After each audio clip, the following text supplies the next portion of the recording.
سیمیناری ڕۆژێک بۆ میوزیکی کوردی ئەمە ناونیشانی ئەو سیمینارەیە کە زۆر بەڕێز کاکتوانە حەمە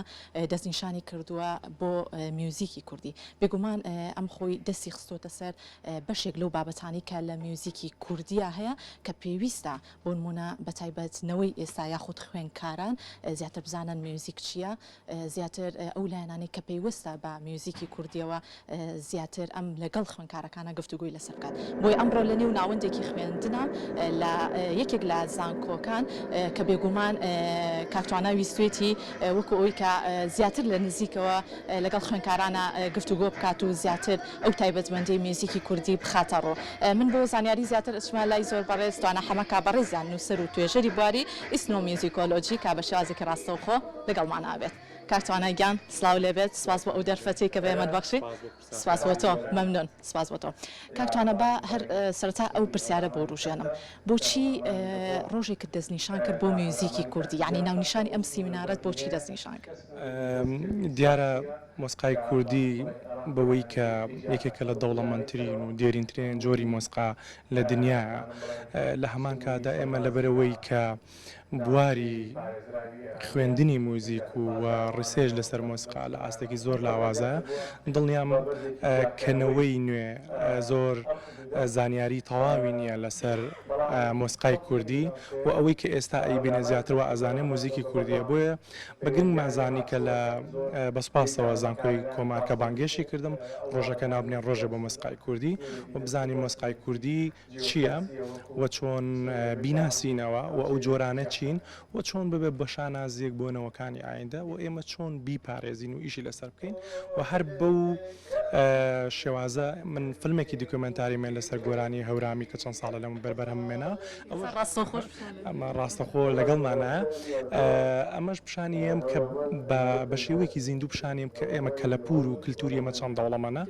و ئێمە یەک ناوچەمان گرت و ئەگەر بچینە ناوچەکانی تر بزانین چه گۆڕانێکی تری بەسەرایە بۆیە بە ضروری ئەزانم کە هەموو خوێندکارێکی زانکۆ کە ئەبن بەمانە ئەمانە خەڵکی بڵین بژاردەیان نخبەی ئایندن ئەبێ شارەزیایەکان هەبێت لەسەر مۆسیقای خۆیان ئەنی بۆ نمونە بەرکەوتنێکی بێت لەگە خەڵکێکی بیانی مۆسیقای کوردی چییە زۆر جار لەوانەیە ئەوەی کە ئێستا هەیە پیشانی بین وەکو مۆسیقای کوردی بیناسێنین بەڵام بەڕاستی منەمێ شوێنێکی تر پیشانی ئەم خوێندکارانە بم کە لەوانەیە کەمتر بەری کەوت بن بۆچی کاکتوانە حەمە ناوەندێکی خوێندنی وەکو زانکۆی هەڵبژار کە بێگومان پێشتیش ئێمە گفتوگۆمان کرد بێکەوە کاکتوانە باست لەوە کرد دوجار گفتوگۆیەکی کراوەت ئەبێ لەگەڵ زۆرێک لە خوێندکارانە ئەمە دوجار بۆ خۆی باگراوندێکی زۆر جوانە بێت بۆ ئەو خوێندکارانە کە لە داهاتووە سوودێک وەرگرن لەم سیمیناری بەڕێزت ئەگەر چوونە ئەوەی کە ئارەزووی ئەویان کرد لە کۆلێژێکی میوزیک یاخود هونەر خوێندنەکەیان چاو بۆ من گرنگە هەر کەسێک لە هەر جوارێکی ژیانە دکتۆرە مهندیسە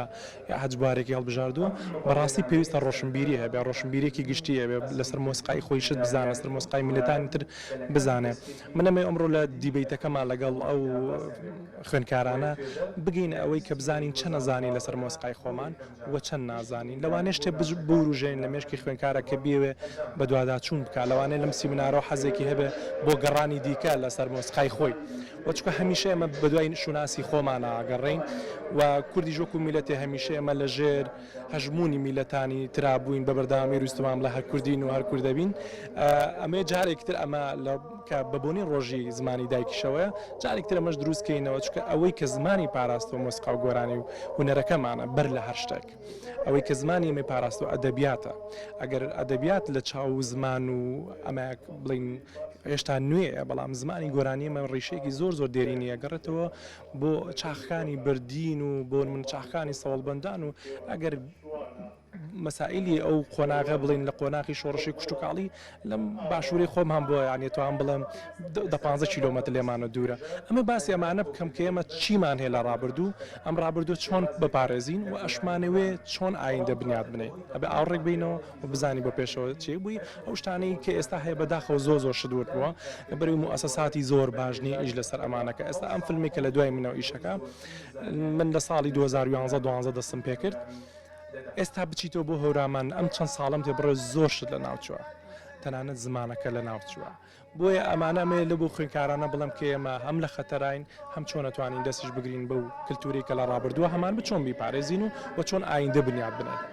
دووبارە دەستخۆشیت لە یەکەم لەبەروی بابەتێکی زۆر جوانە هەڵبژاردەوە کە پێیوەستە بە کولتوری خۆمان بەڕاست سەنایەتی خۆمان کە هەمیشە میوزیکی کوردی بپارێزین. دوا پرسیاری من بۆ تۆ ئەوەیە ئەو چالاکیانی کە ئەمڕۆ لەم دیبیتەیە بەڕێوە دەچێت زیاتر چی لە خۆگرە زۆر بە کورتی وەڵامم بێت. ئەم فیلمەمان هەیە مۆسیقای کوردی چییە؟ ئەوەش ئەبێ بابەتێکی سیمیناری و گفتوگو بە شێوازی گفتوگو کراوە تە لە بەکانیێرە گروپێکیان هەیە لە کڵاپەکە ئەوانی چەند بەرهەمێکی گۆرانی مۆسیقای کوردی پێشکەشەکەن و داوام کورد و کوردی بێ زۆر سپاس بۆ زۆر سپاس بۆ پەیامەکانت ماندوو نەبیت دەسەکانە خۆش زۆر سپاس بۆ تۆ بەڵێ سپاس بۆ میوانەکەم کاکتوانە حەمە کابڕێزانوک و نووسەر و توێژەی بواری ئیسنەوە میوزیکۆلۆجی بە شازێکی ڕاستەخۆ لەگەڵمانە بوو بێگومان کۆمەڵێک بابەتی گرنگی و ڕۆژان دەستی خستە سەر کۆمەڵێک لەو لایەنانی کە پێویستە لە میوزیکی کوردیا ڕەچاو بکرێت تاوکو ئێمە ڕەسەنایەتی خۆمان زیاتر بپارێزین لە ڕێگەی میوزیکی کوردیەوە کە ئێمەش خاوەنی میوزیکی کوردی زۆر جوانی. جا ئێستا یەکێک لەو کەسانە ئەدوێنم کە لێرە لە ناو زانکۆیە بیریان لەو کردوەوە بەشێکی تازە بکەنەوە بۆ ئەوەی کە خوێنکاران ئەگەر هاتوو لە دوای ئەوەی کە با بڵێن ئەو محازەراتانی کە تەواو یاخود ئەو وانانی کە تایبەتە بە خوێندنەکەیان کاتێکیان ئەبێت کە دەست بەتاڵ بن بۆ ئەوی کە زیاتر دەستیان بەتاڵ نەبێت شوێنێکیان بۆ کراوەتەوە زیاتر لە ڕۆی هونەرەوە زیاتر لە میوزیکەوە بۆی ئەچمە لای زۆر بەڕێز شکار ئازاد کا بەڕێزیان و کوڕێخری یانەی چالاکی فێرخوازان لە زانکۆی کۆمار لەگەڵمانە بێت بە بزانین چۆنم بەشیان کردوەوە. کاکشکار سلااو لەبێتم کاتت باش بێت سپاس بۆتەوە مەمنون. کاکشکار بە دوو پرسیار وابەستەی یەک بکەم لەبەر نەبوونی کات باز لەواکەین ئەم سیمیناری ئەمڕۆ کە کاکتوانە وەکەوەی کە کەسێکی بە ئەزمونە کەسێکە زیاتر باگراوندی هەیە لەوەی کە خوێندنەوەی باشی کردو بۆ میوزیکی کوردی تێڕوانینی تۆ چییە بۆ دیبیتەکەی کە ئەمڕۆ لەگەڵ خوێنکارانە خسیێ ڕوو لە هەمان کاتا ئەو بەشی کە ئێوە کردوتانەتەوە تا چەندە دڵخۆشکەر ئەبێت بۆ خوێنکاران کە سوود وەرگرن لەم سیمینار. سەرەتا بە خێراتتانەکەم زۆر سپاس بۆ ئامادەبوونتان. ئەگەر لە پرسیاری یەکەم و دەست پێ بکەم زانکۆی کۆمار بە پێویستی زانی کە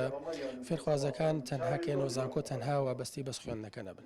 شوێنێکدا بنرێت کە فێرخوازەکان بتوان کاتەکانیانی تیا بەسەر بەرن لە کاتی ڕێستا یاخود ئەو کاتانی کە وانیان نیە بۆی بە باشمانزانی بەشێک بکەینەوە بە ناوی ستودنت کڵب یانی چالاکی فێرخوازان کە کۆمەڵە بەش لە خۆ گرێ بەشی سپۆرت و بەشی وێنەکێشان و بەشی ئیشی دەست و بەشی میوزیک و کۆمەڵێک بەشی تر کە پێگا بەشی شاخەوانی کە ئەم بەشانە هەمووی بۆ لایانی تەرفیهی فێرخوازە بەڵام ئێمە تەنها بۆ تەرفیهی دامانەوە ئەمانەوێت لەم ڕێگەیەوە بتوانین فێرخوازەکەمان زۆرترین سوود وەرگرن لەم دەرفەتە بۆ یەکێک لە بەشەکان کە بەشی میوزیکە کۆمەڵێک تەلەبەی زۆر باشمانێ کۆمەڵە فێرخوازی باشمانێ کە توانایەکانێ ئەمانوێت دەرکەوێت بۆیە باشمازانی لە ڕێی سیمینار لە ڕێی کۆمەڵێک دیبیتەوە لە ڕووی کۆمەڵی وەرکشۆپەوە فێرخوازەکانمان ئاشنا بکەین بە کەسە بە ئەزمونونەکان و بتوانن سوودێکی باشان لێ وەرگرن. کاکشکارگیان بە یوای ئەوەی کە هەمیشە گڕوتێنێکی باشانە بێت لەگەڵ خوێنکارەکانە بۆ ئەنجامدانی ئەم جۆرە بەشە تازانەکە لە نێو زانکۆتا ئەکرێتەوە لە هەمان کاتە ڕێخستنی ئەم جۆرە دیبیتانە. سپاس بۆ پەیامەکانت. هاوکارانم لەگەڵم بن زۆر بە کورتی خوێنکارێکم لەگەڵایە علی لوقمان کە بەڕێزیان وەکو خوێنکاری زانکۆی کۆمار کاک علی بێتە لای من وتی تۆ چییە لەسەر دیبیتەکە وەکو خوێنکارێک تا چەندە ئارەزووی ئەوەکەی کە میوزیکی کوردی زیاتر خۆش بێت و زیاتر چێژوەرگری لە میوزیکی کوردی. سەرەتا بە خێراتنی کەڵی کورسا دەکەین بۆ زانکۆکەمان بەڕاستی میوزیکی کوردی لەم ستایلی ئێستا لەم سەردەمەیە توانم بڵێم تا حدێک مردووە وێمە سواسی کاکشکار دەکەین بەڕاستی کە ستودنت کڵب بۆ ئێمەی کردوتەوە دەتوانین لە ڕێستەکانماندا وەکو ئیسراحەتێک وەکو بۆ مێشک ئیسراحەتێک بۆ خۆماندانیشی فۆلکلۆری کوردی بڵین لەگەڵ چەند برادێکمانە ئەوانەی کە بەهرەدارن هەم بەهرەدارەکان بە دیار دەکەون زیاتر و هەوڵ دەدەین ئەوەی کە لە تواناماندا بێت فستیڤالە بە یان شتێک هونەری کوردی فۆلکلۆر زیندوو بکەین و ناو کۆمەڵگاکەمان. سپاس بەڕێزن بەخۆتەکانت بە هیوای بەردەوامی دەستان خۆش بێت. بەڵێ خۆشەویستان وەک ئەبینن ئێستا کاکسەنگەر وێنەکانە گوازێتەوە میوانانی زۆر خوێنکاران لێرە ئامادەن بە ئامادەبوونی سەرۆک بەش و هەمجێگری سەرۆک بەشی زانکۆ لێرە ئامادەیە و لێرە پێما بێجارێ فیلمەکە بەردەوامی هەیە دوای بەدوای ئەمەش چەند دیبیتێکی جیاواز پێشکەش ئەکرێت بە ئومێدی ئەوەی کە هەمووان بتوانین ڕەسەنایەتی کللتوری کوردی لە ڕێگەی میوزیکی کوردیەوە زیاتر گرنگی پێبین و زیاتر بیپارێزین.